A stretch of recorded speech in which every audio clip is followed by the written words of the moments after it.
citizens make informed choices and helped our democracy withstand one of the most intense hybrid attacks in our history. But this work came at a cost. Journalists have been harassed online, intimidated with threatening messages and phone calls, and targeted by cyber attacks in attempts to silence them. So today, I want to express Moldova's gratitude to all our partners who support free and independent media, including the International Fund for Public Interest Media, our host today. Moldova is proud to be among its first supporters. Your work strengthens not only journalism, but democracy itself. This support also helps media outlets survive unfair competition from Russian propaganda channels that operate with unlimited and opaque resources. Independent media in Moldova is funded transparently and legally. Russian propaganda outlets are not. That is why we strengthened our legal framework, gave our Broadcasting Council stronger tools to act, and in some cases, made difficult decisions to suspend channels that spread disinformation or glorified war. We did this not to silence opinions, but to protect citizens' right to reliable information. Even so, manipulation persists through more than 300 Russian-language TV channels that blend entertainment with propaganda, humor with hate, normalizing Russia's aggression against independent states and undermining trust in democracy. Eventually, the best antidote is regulation combined with resilience, a long-term effort helping people see manipulation for what it is. As we improve the landscape for traditional broadcasting, the battlefield shifted online. Unlike television, the digital space remains largely unregulated. Social media platforms, once a promise of freedom and transparency, have become vast theaters of manipulation.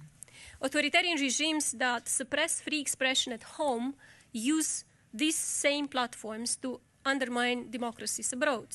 They exploit the openness of our societies to spread disinformation, manipulation, while denying their own citizens that very freedom. During our 2025 parliamentary elections, Russian-linked networks used Telegram, TikTok, Facebook, and Instagram to flood Moldovan users with fabricated news, deepfakes, and coordinated propaganda. Troll farms operating inside Moldova generated tens of millions of views. The BBC infiltrated one such network of about 100 fake TikTok accounts. The US Digital Forensic Research Lab later found that these accounts amassed over 55 million views in a country of just 2.4 million people. One political party with almost no presence on the ground was suddenly propelled into the parliament by a campaign that existed almost entirely on TikTok. This should alarm us all. What happened in Moldova in the last 3 polls or in Romania last year can happen anywhere, in your national elections, in the next European Parliament vote.